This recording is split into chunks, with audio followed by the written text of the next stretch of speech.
Minister R.W. Davis with you today here at New Life Ministries. Just want to share a quick word with you today, a quick teaching, as you would say. So I'm just going to preach and teach this thing together. But let's go to Matthew chapter 27, starting at verse 15 through 26. And it will read, Now at the feast the governor was wont to release unto the people a prisoner whom they would. And they had then a notable prisoner called Barabbas. Notable. He was notorious. He was notoriously famous. And his name was Barabbas. Verse 17, Therefore, when they were gathered together, Pilate said unto them, Whom will ye that I release unto you? Barabbas or Jesus, which is called Christ? Pay close attention to that verse. For he knew that for envy they had delivered him. They had delivered him because of ill will and jealousy. When he was set down on the judgment seat, his wife said unto him, saying, Have thou nothing to do with this just man? For I have suffered many things this day in a dream because of him. But the chief priests and elders persuaded the multitude that they should ask Barabbas and destroy Jesus. The governor answered and said unto them, Whether of the twain will ye that I release unto you? They said, Barabbas. Pilate said unto them, What shall I do then with Jesus, which is called Christ? They all said unto him, Let him be crucified. And the governor said, Why? What evil have he done? But they cried out the more, saying, Let him be crucified. And then they go on to do something very vicious in verse 24. When Pilate saw that he could prevail nothing, but that rather a tumult was made, he took water, washed his hands before the multitude, saying, I'm innocent of the blood of this just person. See ye to it. Get on with what you're going to do. And then verse 25, Then answered all the people and said, His blood be on us and our children. They just cursed themselves. Then released he Barabbas unto them. And when he had scourged Jesus, he delivered him to be crucified. I'd like to talk to you from a subject today called Jesus or Barabbas. And the subtitle would be Decisions. Decisions. There are going to have to be some decisions made here very soon. On the governmental part, there's going to have to be some decisions made. But not only that, it's going to have to be some decisions made on personally too. You're going to have to some decisions that you're going to have to make for yourself. Nobody else is going to be able to make them for you. You're going to have to make them for yourself. Jesus or Barabbas. Verse 15, And now at the feast the governor was wont to release unto the people a prisoner whom they would. And what I want you to see is that bad decisions, they don't look bad at the time when you make them. No, they look real good when you first make them. They don't look so bad. You be like, well, I'm going to say that. Or I'm going to do that. Until later on when you think about it, and you say, well, maybe I shouldn't have said that. Or maybe I shouldn't have really done that. That's true. So it looked good at the moment, but then when you look back on it, it just wasn't right. How it seemed like a good idea at the time, Eric, when I thought about it. I'm going to tell you a little story. When I was in the Navy, I was in Jacksonville, Florida. And I'm giving you an example. You give a person a ride and they have drugs on them. But you don't know they had drugs on them. There you go. But you gave them a ride anyway. But then the police come up behind you. And then all of a sudden you're wondering why the police are behind you. Because they just came out of the drug house. And so now they're on your tracks. But you don't know why they're behind you. But it seemed like a good idea at the time. You choose someone in your life, and then you to find out later that they weren't the right one. That's right. That's right. And you think to yourself, only if I knew then what I know now. Decisions. Decisions. Verses 16 and 17. And they had then a notable prisoner called Barabbas. I remember I told you he was notorious. Therefore, when they were gathered together, Pilate said unto them, whom will ye that I release unto you, Barabbas or Jesus, which is called the Christ? Now, here you have a governor. Like we got a governor. And he has to make certain decisions. But you see, he's making this decision off of public opinion. Off of tradition. And he says, who would you have me release? Come on. Barabbas or Jesus the Christ? So what I want you to see is that never allow public opinion to make decisions for you. That's right. Don't ever let it do it. Instead of your faith in Christ. Amen. You don't let governmental policy make choices for you. Your decisions should be made on your belief system. Go ahead on. Rooted right. in God. That's right. That's what it should be made on. That's right. Not what somebody else said, not what somebody else right. think. The crowd and the majority can be wrong. I want you to know that right now. The crowd and the majority can be wrong. Verse 18. For he knew that for envy they had delivered unto him. Your decisions are determined by your values. Are you valuing carnal things? Or are you value what's spiritual? That's right. Which one do you value? Because whatever you value is what your decisions are going to be made. That's right. When you live by principle, 99% of your decisions are already made for you. Now let me tell you what a principle is for you folks who may not know. A fundamental truth or proposition that serves as the foundation for a system of belief or behavior for a chain of reasoning. So when you make a decision, 99% of your decisions are already made for you. When you trust in the Lord and do what is right. Now verse 19. All right. Verse 19, he says, when he was yet set down on the judgment seat, his wife sent unto him, saying, have thou nothing to do with that just man? Now she told him right there, this man ain't did nothing. That's right. He ain't did nothing. Nothing. Have nothing to do with him. And why did she say that? She said, because I have suffered many things this day in a dream because of him. No, he didn't do anything. That's right. They knew it. But still, you see, he want to please the crowd. And we got some today who want to please the crowd. Go ahead. And so they're going to go along to get along. That's right. And so they please the crowd. Go ahead on.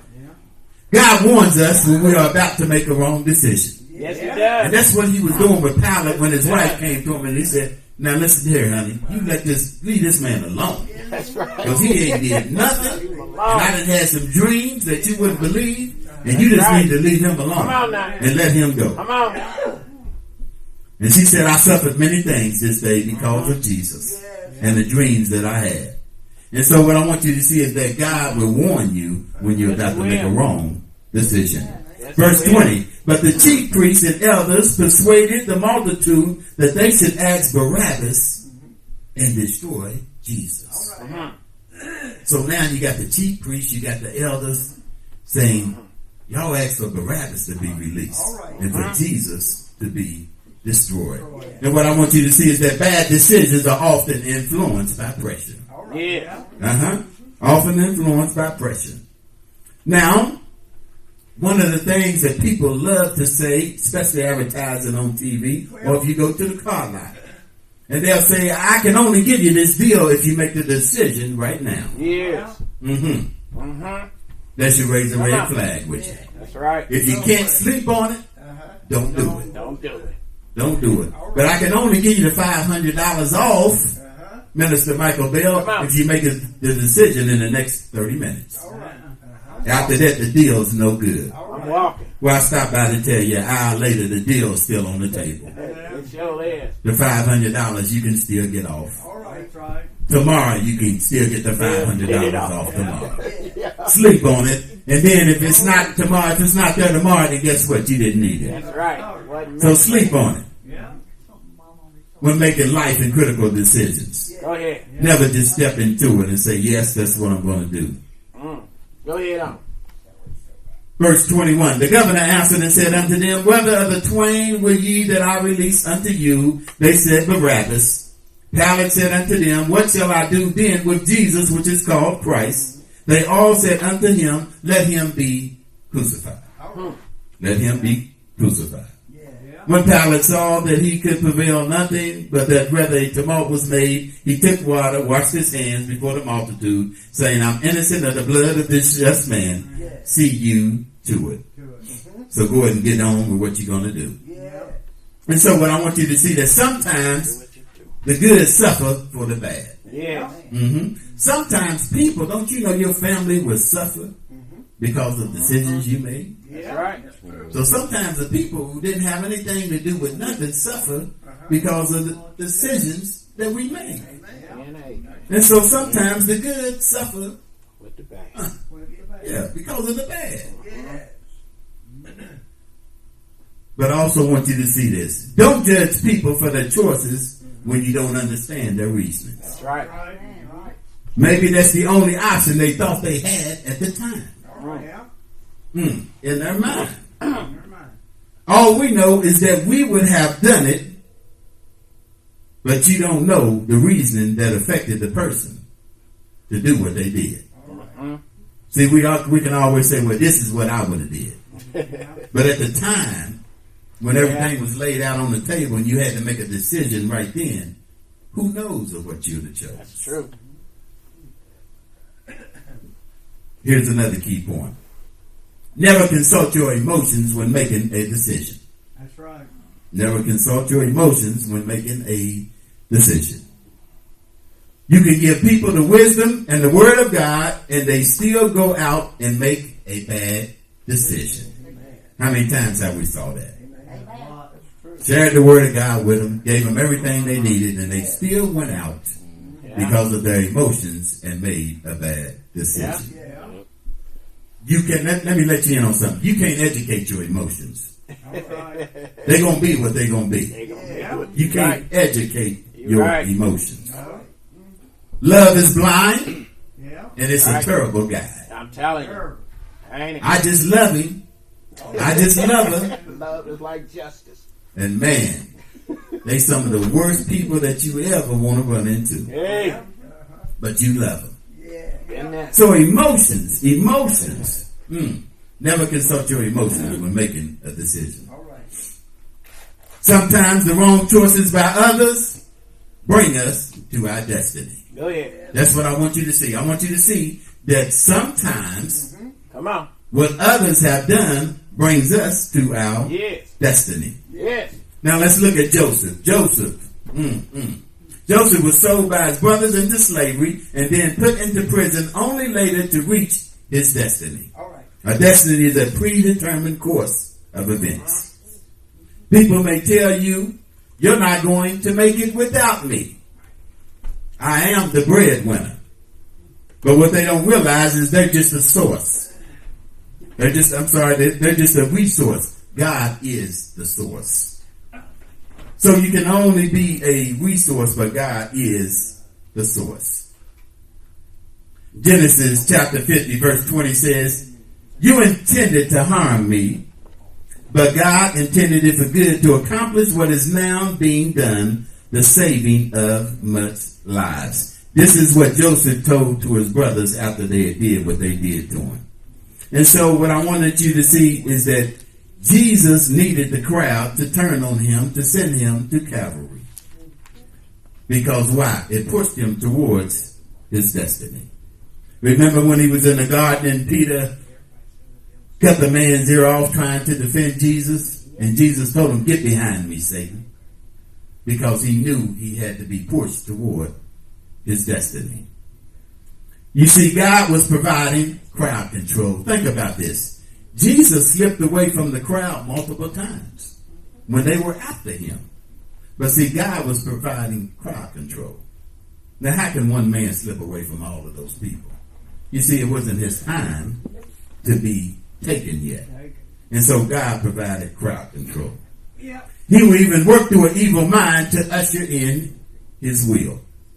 Now, I know we don't like things that people do sometimes and things that we have to suffer because of them, but God would turn around and use that to push us towards our destiny. I promise you, if you continue to walk with God, you will reach your destiny. Now Pilate brings out two choices, and that's the choice I'm going to bring out to you today: Jesus or Barabbas. Yeah. You know, the devil is smart. Yeah. He don't come dressed in a red suit and a pitchfork. No. No, he might put on a pretty blue dress. He might put on a nice suit at times. Yeah. He's not going to come with no pitchfork looking all ugly. No, he's too smart for that. He always comes looking good. You see, the choices are not clear-cut. Barabbas or Jesus. Now, in your mind, you're thinking, Brother Roy, the choice is easy. I want Jesus. But it's not so easy as you think. Because I'm going to tell you why. Their names mean the same thing. You have two Jesuses, the Son of the Father, or Barabbas, the Son of the Father. Both of their names meant the exact same thing. God's will or man's compromise is what we have. You either have Jesus or Barabbas. You either have relationship or you either have religion. A counterfeit cannot exist unless there is a genuine, unless there's the real thing. That's the only reason there's a counterfeit. That's the only reason there's a knockoff. And you got to remember, it's always in the details. Jesus, real; Barabbas, the knockoff. He's the counterfeit. That's right. He's the fake. Satan's Verse boy. 25. Then answered all the people and said, His blood be on us and all of our children. Then released he Barabbas unto them, and when he had scourged Jesus, he delivered him to be crucified. Yeah. Life is all about choices. Yes, sir. And here are 4 things that can determine your decisions when making life choices. Your emotional state. Remember, I told you, never trust your emotions when making a life and critical decision. Yes, sir. Your emotional state is 1. Number 2, traditions. Traditions. You see, Pilate had to release a prisoner because it was traditional at that time of the feast to release a prisoner. Yep. And so traditions. 3rd, your physical state. Your physical state will sometimes make you make wrong decisions. And then your moral values will all determine your decisions. But this is what I want you to see. Your greatest lessons come from wrong choices. Whether you want to believe it. As long as you're on the ball and you hit everything, you really don't even pay any attention to it. All right. You just say, I'm a bad boy and I got it going on. Got it going on. You don't even miss a stride. But when you make a wrong decision, All right. that can cost you for about 20 years, they cost you. then you really learn from that decision Yeah. that you made. Remember, Barabbas. Remember I told you Barabbas, he was notoriously famous. He was notoriously famous and he was well known. And what I want you to see is that fame is man-given. Yes. Trust me, you can be a YouTube sensation this week and you'll be a nobody next week. Same day. It's like that. But talent is God-given. Yes. Man. You don't just lose that That's because right. it's given by God. Go ahead. And remember, you always have a choice. You always have a choice. And I'm going to leave you this little quote by Theodore Roosevelt. In any moment of decision, the best thing you can do is the right thing. Yes. I'm going to read it again. In any moment of decision, the best thing you can do is the right thing. And so the question on the table today is Jesus or Barabbas. Yes. It's very simple. But you see, the choice is up to you. Yeah. The governor can't make it for you. All right. The president can't make it for you. The pastor can't make it for you. Right. It's going to have to be your personal decision It's either going to be Jesus or Barabbas. God bless you. Amen.